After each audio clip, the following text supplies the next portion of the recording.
नमस्कार, आदाब। Crime petrol dial 100 में आप सबका स्वागत है। कहते हैं कि गलतियां इंसान से ही होती हैं और उन्हें सुधारने का मौका भी सबको मिलता है, लेकिन जब नजरिया और जरिया दोनों ही गलत हों तो ना तो गलती होने से रुकती है और ना ही उसे सुधारने का मौका मिलता है।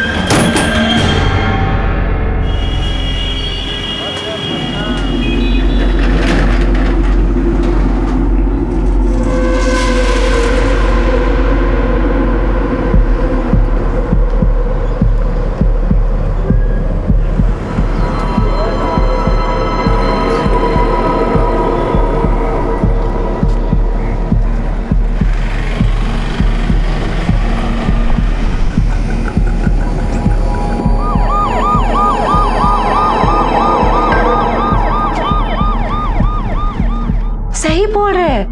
अरे वो अपहरण करता ही थे, कहीं हमको उठा लेके जाते तो।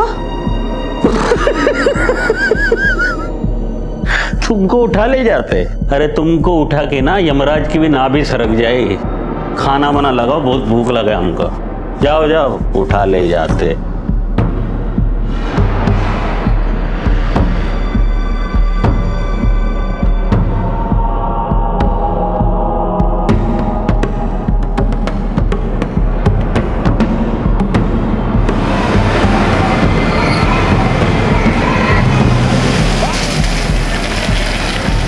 पहले बोली कि कोई तुम्हें उठाना चाहता है, अब क्या बोल रही हो कि कोई अजीत को उठा ले जाएगा?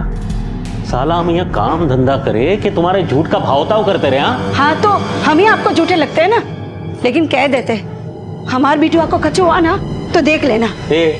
कुछ ना हो रहा, समझ में आई बात? अब जाओ यहाँ से। हाँ तो जा ही रहे थे पुलिस थाने। दरोगा जी से कहेंगे कि हमार पति हमार बात ही नहीं सुनता है। पगला गए हो का? थाने जाकर हमारा इज्जत उतारोगी? सीधे घर आओ यहाँ से, जाओ। अब जाओ, टुकुर टुकुर देख कर जाओ घर पे। एक मां को डर था कि कोई उसके बेटे का अपहरण करना चाहता है, लेकिन एक पिता इतना लापरवाह कैसे हो सकता है कि अपनी ही पत्नी के शक को वो जरा भी तवज्जो ना दे। कभी कभी अपराध के शुरुआती संकेतों को नजरअंदाज करने की गलती अपराध और अपराधी दोनों को बढ़ावा देने जैसी होती है, और यही गलती कभी कभी हमें भी अपराध का भागीदार बना देती है।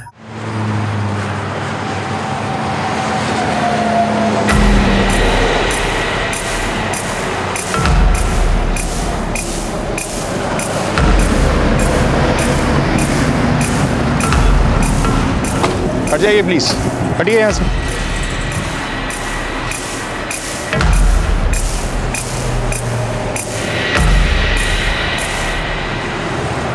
चेक करो।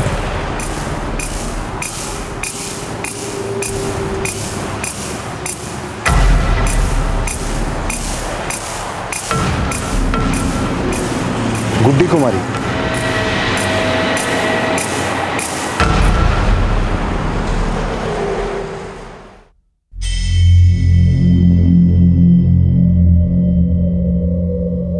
गुड्डी, गुड्डी, गुड्डी। समझ नहीं आ रहा है कि ये गुड्डी हाईवे पे गई कहाँ है? आखिरी बार कब देखा था? कल सुबह दुकान जाने से पहले। पूरी रात फोन घुमाया, लेकिन पुलिस को सूचित क्यों नहीं किया? सर वो पुलिस तो गुमशुदगी का रिपोर्ट 24 घंटे बाद लिखती है ना, और आप सर तो 18 घंटे में ही उसकी मौत की सूचना दे दी है। मौत नहीं, हत्या।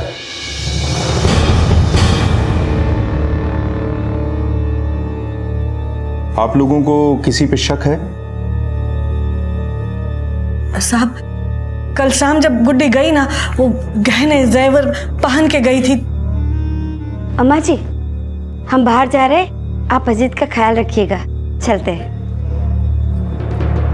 लेकिन वो इतना सज धज कर गई कहाँ होगी? आपसे कुछ नहीं बोली? नहीं साहब, लेकिन गुड्डी को बाजार घूमने का बहुत ही शौक था, तो हम भी साग सब्जी सब वही खरीद के लाती थी। आप लोग एक साथ नहीं रहते हैं? परिवार तो एक ही है, लेकिन रसोई अलग है। क्यों? आपस में बनती नहीं है आप लोगों की? ना ना साहब, वो बेटों और बहू में हमेशा बनी रहे ना, इसीलिए हमें ही रसोई अलग की है। और काम भी हमारा अलग अलग है। जय फर्टिलाइजर का काम करता है और हम हैं अनाज व्यापारी। काम अलग, रसोई अलग, लेकिन घर किसके नाम पे है? माँ के। ग्राउंड फ्लोर पे जय, गुड्डी और माँ रहती हैं, और दूसरा मंजिल पे हम और हमारी बीबी कांति रहती है। और पहली मंजिल? सर वो पहला मंजिल खाली है, किराए के लिए रख छोड़े हैं। आप क्यों खामोश हैं मिस्टर जय? हम तो कुछ समझ में नहीं आ रहा साहब, और लग ये भी रहा है कि ये हत्या कोई लूटने वालों ने की हो ऐसा। आप लोग जा सकते हैं।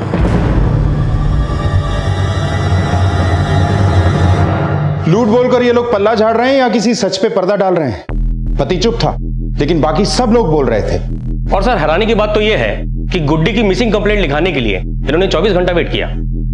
यादव, गुड्डी के पड़ोसियों से पूछताछ करो। गुड्डी का पति, सास, जेठ जेठानी से कैसा रिश्ता था? गुड्डी को घर से निकलते वक्त देखने वाला कोई चश्मदीद? वो कहां गई थी जानने वाला कोई राजदार? और जिस बाजार में उसका आना जाना था वहां उसके साथ देखा गया कोई संदिग्ध? सब जानकारियां जुटाओ। सर, पुलिस गुड्डी के हत्यारे तक पहुंचने के तार जोड़ रही थी। हत्या वाले दिन गुड्डी को घर से जाते हुए देखा गया था, पर गुड्डी कहां और किसके पास गई थी इसकी पुख्ता जानकारी नहीं मिल पा रही थी। लेकिन पूछताछ के दौरान वो राज सामने आया जिसको लेकर गुड्डी कई दिनों से चिंता में थी। साहब, गुड्डी अजीत को लेके बहुत परेशान थी। कौन अजीत? साहब, उसका गोद लिया बेटा। गोद लिया बेटा? हाँ साहब, उसकी और जय की अपनी कोई संतान नहीं थी साहब। क्या परेशानी थी अजीत को लेकर गुड्डी को?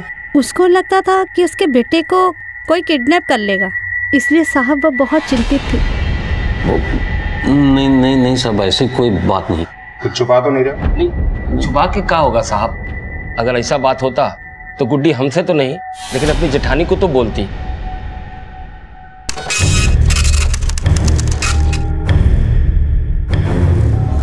सर, गुड्डी की पोस्टमार्टम रिपोर्ट। गुड्डी की हत्या 13 अप्रैल 8:30 बजे के आसपास हुई है। हत्या गला घोट के की गई है सर।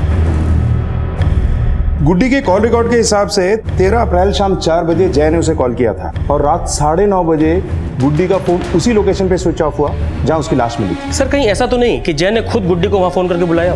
रात 8 बजे गुड्डी को एक और नंबर से भी कॉल आया था। इस नंबर से कई बार गुड्डी के मोबाइल पे फोन आया। पता लगाओ ये नंबर किसका है। और साथ ही गुड्डी और जय के गोद लिए बच्चे अजीत से भी मिलो।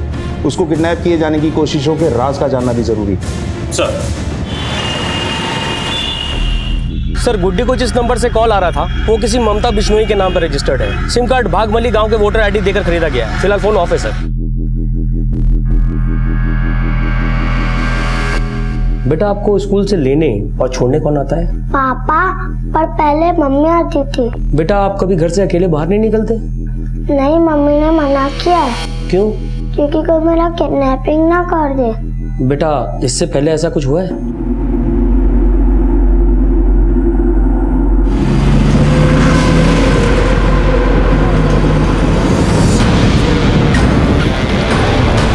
बेटा, तुम ठीक हो ना?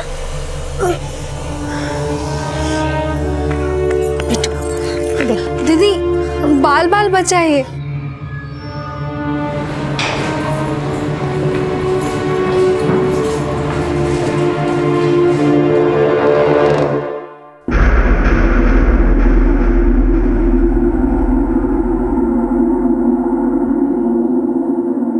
वो आंटी तुम्हारे घर में? फर्स्ट फ्लोर पे हमारे साथ रहती है। नाम क्या आंटी का? ममता आंटी। साहब, ममता हमारी किराएदार थी। 2 महीने पहले ही खाली करके गई। पिछले दिनों ममता लगातार गुड्डी को फोन कर रही थी। गुड्डी से कैसा रिश्ता था उसका? हमें क्या पता साहब वो क्यों कॉल कर रही थी। ममता का एड्रेस है? जी है।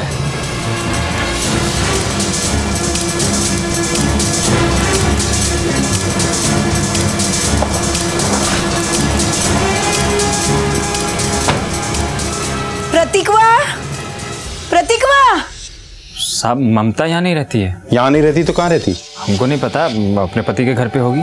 क्या नाम है उसके पति का? रणबीर चौधरी। भागमाली में ससुराल है उसका। अगर ममता का पति ससुराल सब है तो वो अकेली किराए पे क्यों रह रही थी? उसका अपने पति से बिल्कुल बनता नहीं था। हर हफ्ते 10 दिन में आके मायके में बैठ जाती थी। अब कहाँ से खिलाएं उसको? आखिरी बार कब आई थी यहाँ? महीनों हो गए उसका शक्ल देखे और ना देखना चाहते हैं। उसके ससुराल का पूरा पता दो हमें।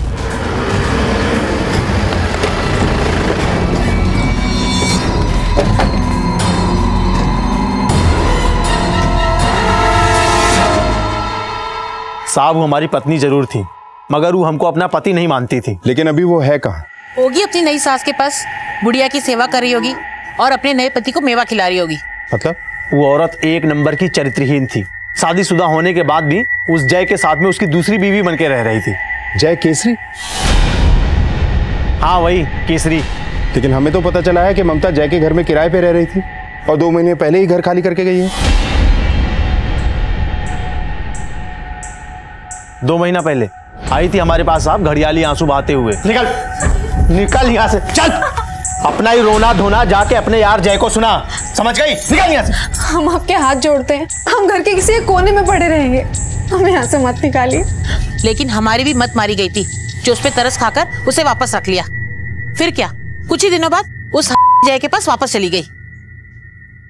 अगर ममता का पति और सास सच बोल रहे हैं तो हो सकता है ममता और जय ने मिलकर गुड्डी को अपने रास्ते से हटाने के लिए उसका खून कर दिया हो और मामला ठंडा होने तक जय ने ममता को कहीं छुपा दिया हो। लेकिन सर, गोद लिए गए बच्चे अजीत के किडनैपिंग के पीछे की कहानी?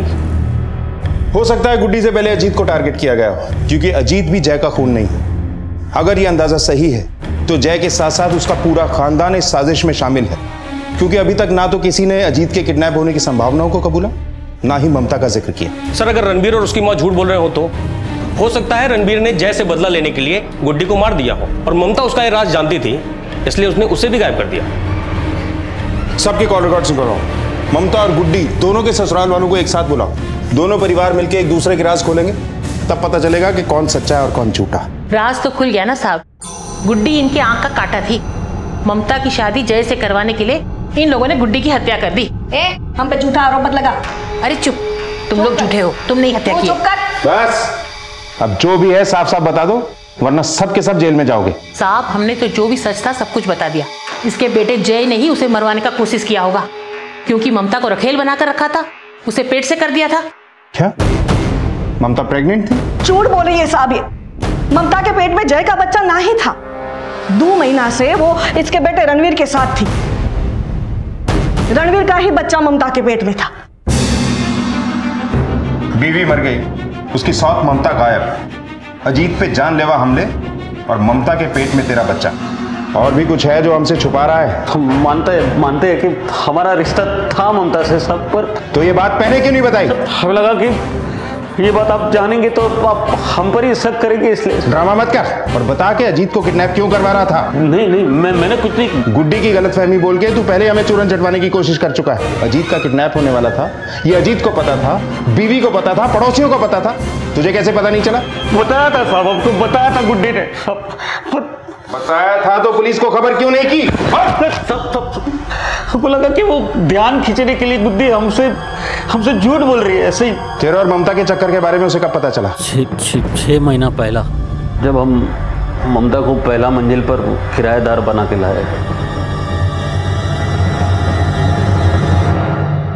ये सब क्या चल रहा है? हाँ, तुम गुड्डी बैठो 1 मिनट। अरे बैठो काहे को, बताओ क्या चल रहा है ये सब? देखो, दरअसल हम तुम्हें बताने ही वाले थे। का?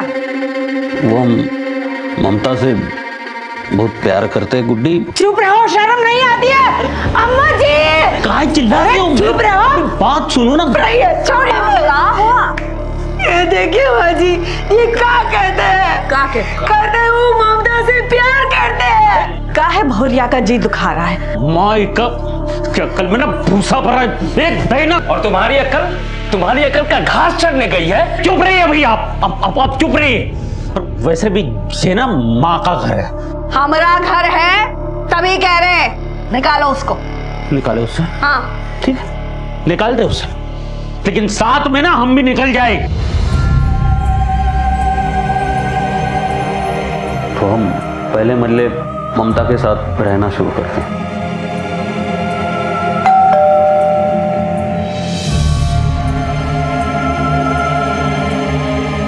गुड्डी हमें अपने पास बुलाने के लिए तरह तरह के नाटक करते रहे।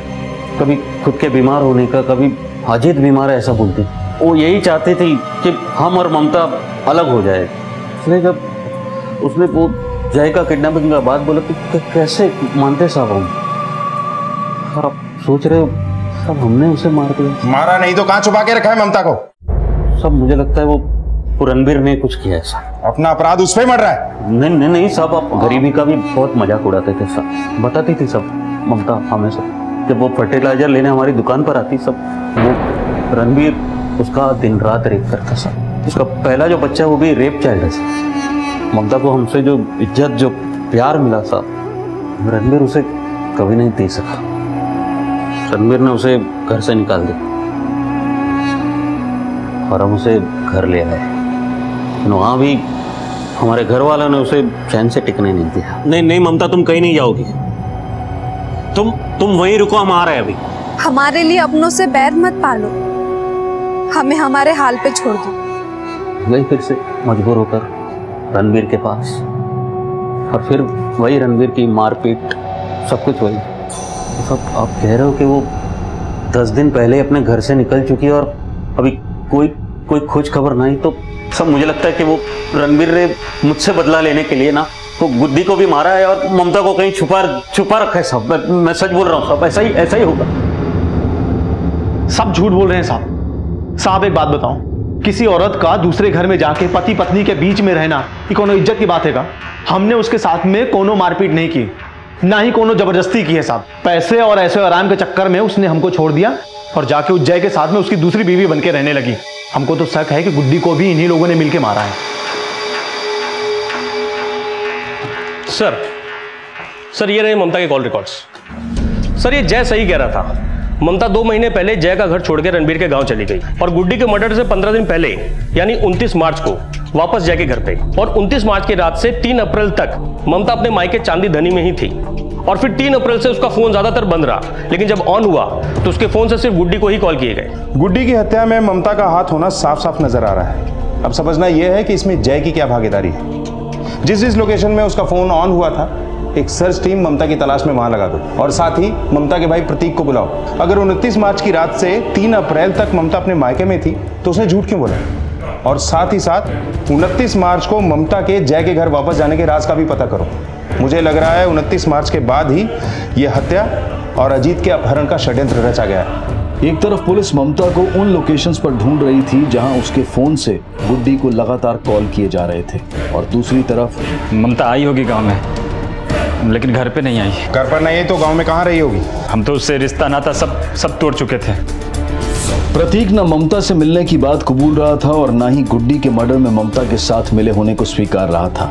और इसी बीच ममता से जुड़ा एक और राज सामने आया। हाँ साहब, उस दिन ममता आई थी, बहुत तमाशा हुआ था। साहब हम कभी औरत पर हाथ नहीं उठाए, लेकिन वो पेट में बच्चा बोल के हमारे घर पर कब्जा करना चाहती थी, इसीलिए धक्का दे के निकाल दिए। निकाल दे नहीं तो क्या करते? हाँ, हमारी गुड्डी का सुख चैन सब छीन लिए उसने। लेकिन जय तो ऐसा नहीं मानता। उसी का तो फायदा उठाई वो कल मुही हमरे जैत को वश में कर लिया और गुड्डी के जले पर नमक छिड़कती रही वो। अरे दीदी, आपने पूजा नहीं की अब तक? तू अपना देख। अरे हम तो अपना मंदिर सजा कर ही आ रहे। जब जय जी आ जाएंगे तो हम पति पत्नी साथ में मिलकर ही पूजा कर लेंगे। बीवी और रखेल में फर्क होता है, समझी? और दिवाली की पूजा ना घर की लक्ष्मी के हाथों की जाती है, ना कि रखेल के। वो किसे लक्ष्मी मानते हैं और किसे रखेल, वो आपको बहुत जल्दी पता चल जाएगा। दिवाली मुबारक हो गुड्डी। ये अजीत के लिए और ये तुम्हारे लिए। दिवाली मुबारक। आइए ना पूजा कर लेते हैं। अब तुम बैठो ना, मैं आता हूं अभी।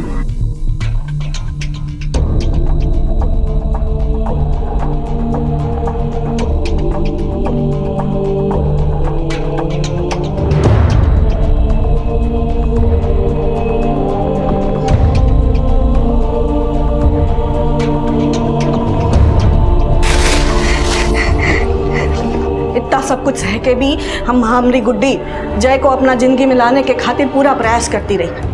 खूबसूरत बनने का खातिर वो ब्यूटी पार्लर में जाने लगी, अपना फिगर सुधारने के लिए कसरत करने लगी। और कहा हुआ अचानक 4 महीना बाद वो उल्टा ममता खुद ही घर छोड़कर चली गई। साहब, हमने सपने में भी ना सोचा था कि ममता दोबारा आएगी, और आई तो आई, पेट से होकर आई, और कह रही थी हमारे जय का बच्चा है। बहुत ही कमीनी औरत है ये, उसी ने गुड्डी को मारा है। ये तो साफ हो गया कि गुड्डी की हत्या की वजह ममता और जय का रिश्ता बना, लेकिन ममता के गायब होने का राज या तो जय जानता है, या रणवीर, या फिर उसका भाई प्रतीक। सर 3 अप्रैल से 13 अप्रैल तक जिन जिन एरियाज में ममता का फोन ऑन हुआ, हमने वहां काफी पूछताछ की, लेकिन ममता कोई लीड नहीं मिली सर। जिन जिन लोकेशन पे उसका फोन ऑन हुआ, उसके आसपास के बाजार, सिग्नल्स, एटीएम, सब जगह की सीसीटीवी फुटेज चेक करो, शायद ममता कहीं कैप्चर हुई हो। पुलिस ममता को तलाशने का हर संभव प्रयास कर रही थी। तलाश की इस कड़ी में ममता के एक कंस्ट्रक्शन साइट पर देखे जाने का राज सामने आया, लेकिन ममता की तलाश ने पुलिस को एक बार फिर से चौंका दिया।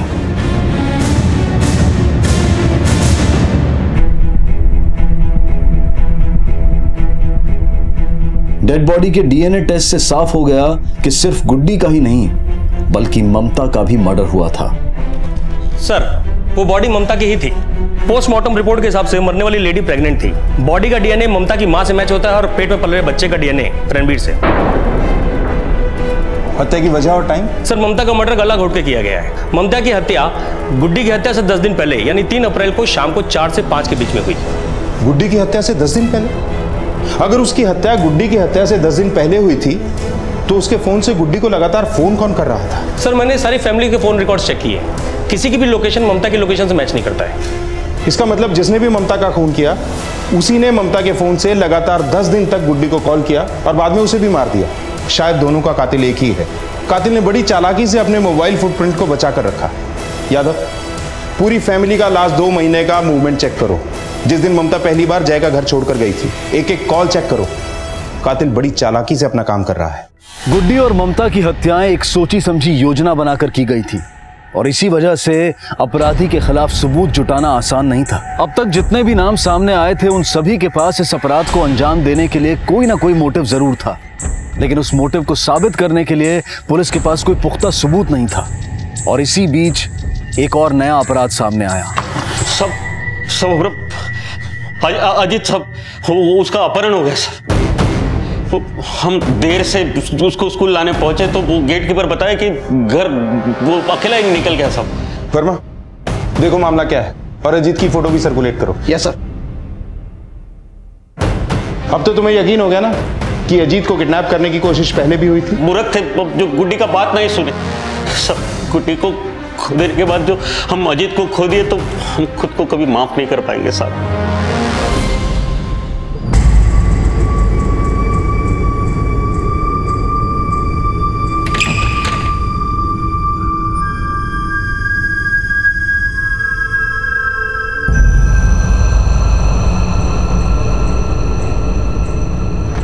सर, हमने अजीत के स्कूल के आसपास पूछताछ की। अजीत के स्कूल के बाहर एक नीली वैन देखी गई। सर, सज्जन सिंह के फोन रिकॉर्ड से एक अजीब बात सामने आई। 30 अप्रैल को सज्जन ने इंद्रलोक मार्केट की एक दुकान से एक संदूक ऑर्डर किया, और इसी तारीख के बाद से ये किडनैपिंग के हादसे शुरू हुए। लेकिन संदूक का इस सबसे क्या लेना देना? सर, संदूक का साइज 4x2x2 का है, और अजीत की हाइट 3 फुट 7 इंच है। और सर, हमने दुकान वाले से बात की, कुछ अजीब बातें सामने आई हैं सर। साहब, सज्जन बाबू तो अनाज के लिए खूब बड़ा बड़ा टंकी ऑर्डर किया करते थे, लेकिन पहली बार छोटा संदूक ऑर्डर किए। किस लिए, कुछ बताया? ये तो कुछ नहीं बोले। जब संदूक तैयार हुआ तो 2 नया लड़का को भेजे, और वैसे तो हर ऑर्डर उनका नौकर लेके जाता था। कौन लड़का, उनका नाम? नाम तो नहीं बताया। कैसे आए थे? नीली वैन से। अजीत के स्कूल के बाहर भी एक नीली वैन को देखा गया।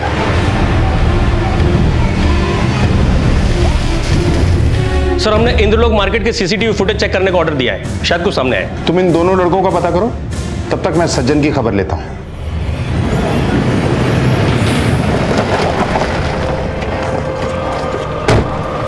पूरे गोदाम की अच्छी तरह से तलाशी लो। ओके। ये चौबे, वो पीछे का दरवाजा क्या है, वहां भी देखो। सर वो संदूक हम अपने दोस्त को तोहफा में दिए हैं सर। आप गलत समझ रहे हैं सर। सर वो आइए, जल्दी आइए सर। सर वो पटना में रहता है सर। आप सर वो संदूक हम पटना भिजवाए हैं सर, वो हमारा दोस्त रहता है वहां पे।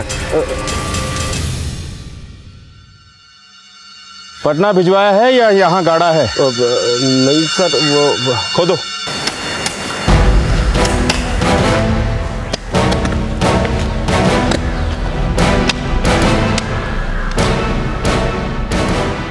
साहब हम बोले थे ना यहाँ पे कुछ नहीं है। बोलो यादव। सर उन लड़कों को पता चल गया है सर।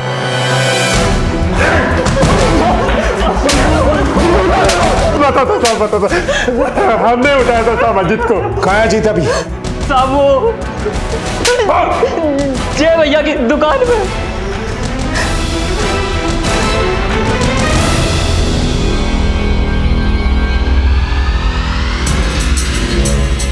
तोड़ दो ताला। सर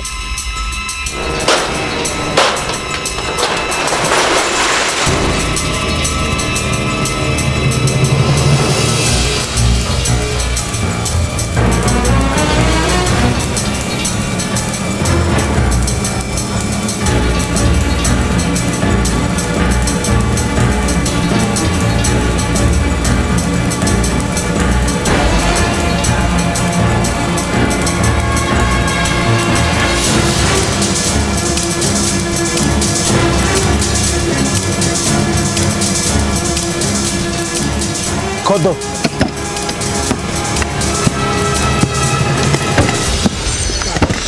रुको रुको एक मिनट यादव।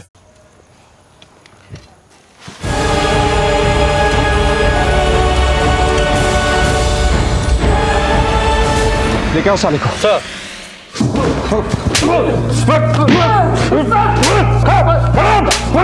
सर बताते हैं सर। क्या दुश्मनी थी उस बच्चे से? घर तो माँ के नाम है, लेकिन उसको 3 मंजिल बनाने में हमारा पैसा लगा।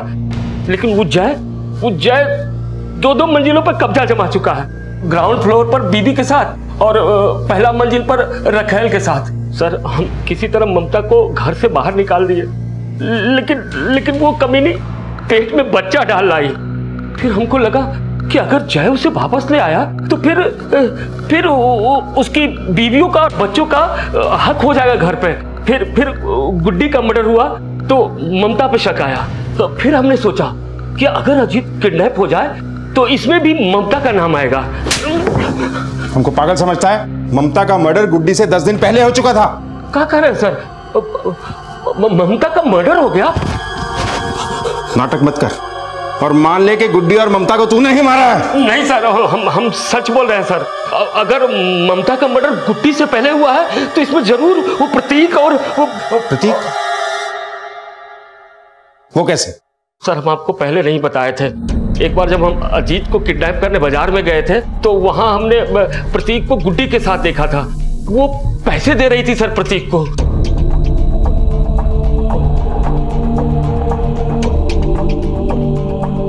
किस बात के पैसे दे रही थी गुड्डी उसे? हमें क्या पता सर। आप जाके प्रतीक से पूछिए। वो तो अपनी बहन से बहुत नफरत करता था सर। उसी ने मारा होगा सर। तुझे ये सब कैसे पता? 2.5 महीने पहले प्रतीक ने ही हमारा घर खाली करवाया था ममता से। छोड़िए हमें, छोड़िए। शादीशुदा होके पराए घर में रहती है साली। छोड़िए। सीधे सीधे बोल रहे हैं ना अपने पति के घर चल। नहीं तो सही बता रहे हैं, टंगनी तोड़ देंगे हम। छोड़िए हमें।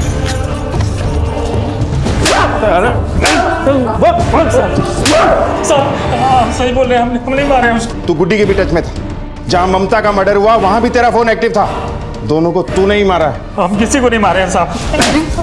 सच बोल रहे हैं साहब, हम झूठ काहे बोलेंगे? बेटा 29 मार्च से 3 अप्रैल तक ममता तेरे घर में ही थी। सब हम मानते हैं कि ममता हमारे साथ में थी। तो 3 अप्रैल को तूने ही उसे धौलीबाग ले जाके मारा? हम नहीं मारे हैं उसको। गुड्डी मारी होगी उसको। वही बोली थी हमको ममता को वहां लेके आने के लिए। ये लो 20,000 रुपये। ऐसे ही देते रहने दीदी, ममता को कभी आपके घर में घुसने ही नहीं देंगे। तुम्हें ना एक काम करना होगा, उसे ना धौलीबाग ले आना और उसे ये कहना कि जय को उसे कुछ बात करनी है। साहब अगले दिन ममता को हम वहाँ ले गए। जय और गुड्डी आएंगे, सल्टा लेना बातचीत करके, ठीक है? हम चलते हैं। उसके बाद ममता के साथ क्या हुआ क्या नहीं हमको कुछ नहीं पता। तो गुड्डी को किसने मारा? ये हमको नहीं पता साहब, लेकिन ममता को गुड्डी ही मारी होगी। प्रतीक हर कदम पर पुलिस से झूठ बोलता आया था। और अब जब सारे सर्कमस्टेंशियल एविडेंस प्रतीक के खिलाफ थे तो उसने पुलिस को एक नया एंगल दिया कि गुड्डी ने ही ममता का मर्डर किया है। लेकिन क्या उसके दावों में कोई सच्चाई थी या फिर यह उसकी एक और चाल थी पुलिस को गुमराह करने की? लेकिन सवाल यह भी था कि अगर गुड्डी ने ममता का मर्डर किया है तो फिर गुड्डी का मर्डर किसने किया है? और वो कौन था जो गुड्डी का मर्डर होने तक ममता के मोबाइल से गुड्डी को कॉल कर रहा था? सर, ममता के फोन से जिन जिन लोकेशन से गुड्डी को फोन गया वहां प्रतीक का फोन एक्टिव नहीं था। हो सकता है प्रतीक के कहने पे कोई और ममता के फोन से कॉल करता हो, या हो सकता है ममता का मर्डर करने के लिए प्रतीक से गुड्डी ने नहीं किसी और ने ममता को वहां बुलवाया हो। लेकिन सर ये हो कौन सकता है, क्योंकि जय और रणवीर के खिलाफ कोई पुख्ता सबूत नहीं है और बहुत तोड़ने के बावजूद प्रतीक अपने बयान पे कायम है। पता करो ये प्रतीक किस किस से मिलता था, खासतौर पे वो जिनका कनेक्शन गुड्डी और ममता दोनों से हो। साहब, हम ममता जैसी बच्चलन औरत से छुटकारा पाना चाहते थे। हमने प्रतिभा को पैसे दिए पर ममता को मारने के लिए नहीं, वो तो इसलिए दिए कि वो ममता को हमारे घर कभी लौटने न दे। साहब, हमने भी उसी के लिए उसे पैसा दिया था। 2 महीना पहले भी प्रतीकवा ने पैसा लेकर ममता को हमारे घर से निकाला था, रणबीर के घर भेजा था। पर हमने वो कहा ममता को मारने को नहीं कहा। सिर्फ ममता ही नहीं, गुड्डी की हत्या भी कबूलनी है। साहब, हमने किसी को नहीं मारा सब। सोच लो, बुढ़ापे की मार का दर्द मरते तक रहता है। और आपको तो गुड्डी को थप्पड़ मारते हुए लोगों ने सब्जी मंडी में देखा था। हाँ, हम ये बात मानते हैं कि हमने गुड्डी को थप्पड़ मारा था, पर हमने किसी की जान नहीं ली साहब। तुम्हारी दुश्मन तो ममता थी, गुड्डी को क्यों मारा? उसकी सास ने प्रतिभा को ज्यादा पैसे देकर ममता को हमारे गले डाल दी, बस इसीलिए। और पैसे देके उसे भी मरवा दिया? नहीं साहब, हम कह रहे हैं ना, हमने किसी को नहीं मरवाया, किसी को नहीं मारा। जो कच्चू भी हुआ ना, इसी ने किया है। हमने कच्चू नहीं किया साहब, हमने कच्चू नहीं किया।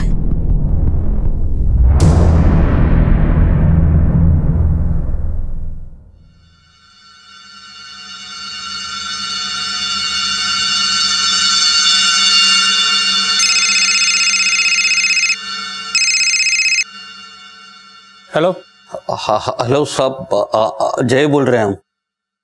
साहब प्लीज हमारी माँ को छोड़ दीजिए साहब, उसने कुछ नहीं किया। तुम्हारी माँ की पेशी होगी कल, प्रतीक, कावेरी और तुम्हारे भैया सज्जन के साथ। सर प्लीज प्लीज मेरे।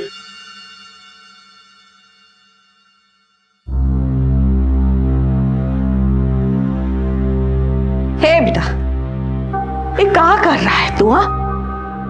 काहे भौरिया का जी दुखा रहा है?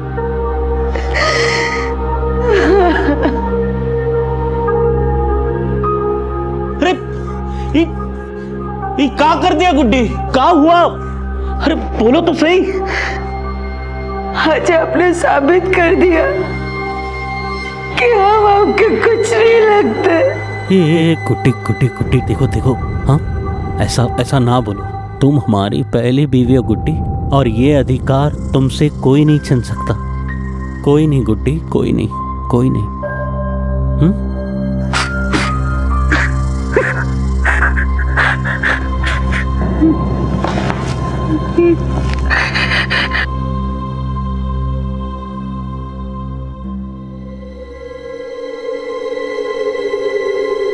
साहब, हम कुछ कबूलना चाहते हैं साहब। सब जिस रात गुड्डी का मर्डर हुआ उस रात हमने गुड्डी को एक रेस्टोरेंट में मिलने बुलाया था। तो तुम मानते हो कि तुमने गुड्डी को? नहीं नहीं साहब, नहीं, हम उसे जरूर बुलाए थे साहब, पर गुड्डी आए नहीं। हम 7:30 पौने 8 तक इंतजार किए साहब, फिर फोन लगाया लेकिन उठाया नहीं उसने। रेस्टोरेंट में बुलाने की वजह?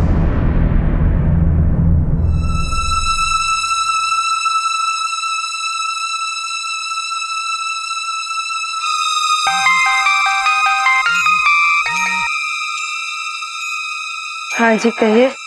गुड्डी, हम सोच रहे कि बड़े दुख दिया हमने तुम्हें गुड्डी। नहीं नहीं, आप ऐसा ना कहिए। नहीं नहीं गुड्डी, हम कब बोलने दो। हम कभी अच्छे पति ना बन पाए गुड्डी, लेकिन हम अपना सारा गलती सुधारना चाहते हैं गुड्डी। मिलोगी का हमका वही अपने फेवरेट वाला रेस्टोरेंट में? ये बात पहले क्यों नहीं बताई? डर गए थे साहब, हमको लगा कि हमारा और ममता का रिश्ता जानने के बाद आप हमें ही हत्यारा समझ बैठोगे गुड्डी का साहब, इसलिए। कहीं ये तेरी कोई नई चाल तो नहीं? कोई चाल नहीं है साहब। सज्जन भैया ने मेरे अजीत को मारने का कोशिश किया साहब। अब गुड्डी भी नहीं रही, ममता भी मर्डर हो गया, ममता का भी सब। माँ है हमारी, बस वो निर्दोष है साहब। आप वो छोड़ दो उसको साहब। यादव, रेस्टोरेंट का एड्रेस लो और वहां से सीसीटीवी फुटेज मंगवाओ। सर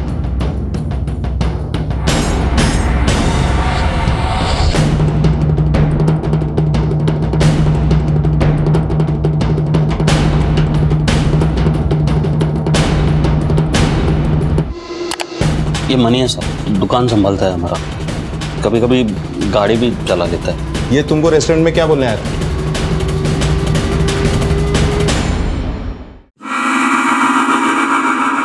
भैया जी, पेट्रोल की टंकी लीकेज हो गई है, गाड़ी गैराज ले जानी पड़ेगी। ठीक है, ले जाओ। ठीक है भैया।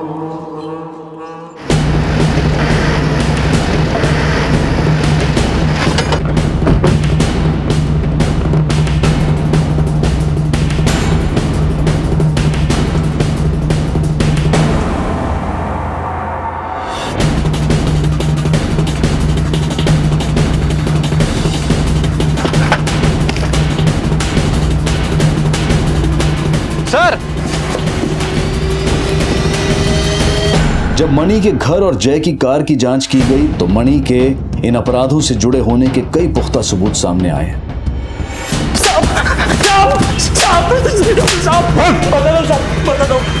साहब, हमें पैसे का बहुत जरूरत था। हमने जय भैया से पैसा मांगा, वो भैया ने पैसा नहीं दिया साहब, और गुड्डी भाभी ने हमको भैया से पैसे मांगते हुए देख लिया।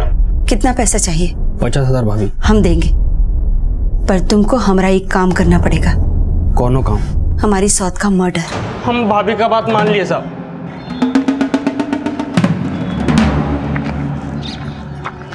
जय और गुड्डी आएंगे, सल्टा लेना बातचीत करके, ठीक है? हम चलते हैं।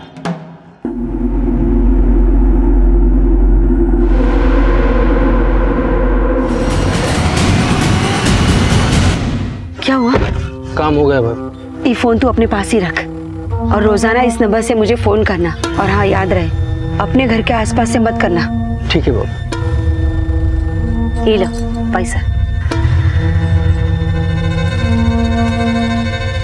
भाभी, 50,000 की जरूरत थी हमें। 2 ही दिन का वक्त दो, दे देगी।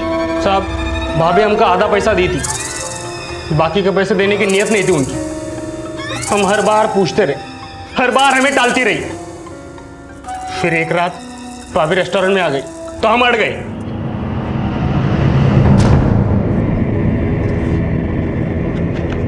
भाभी हमारा पैसा। अरे काहे रोज रोज दिमाग चाटते हो? हाँ, कहे थे ना कि 2-4 दिन में दे देंगे। भाभी एक सेकंड आपसे बात करना, जरा आइए ना भाभी। क्या बात करनी? कहा तो सही। आइए ना। भैया जी, पेट्रोल की टंकी लीकेज हो गई है, गाड़ी गैराज ले जानी पड़ेगी। ठीक है, ले जाओ।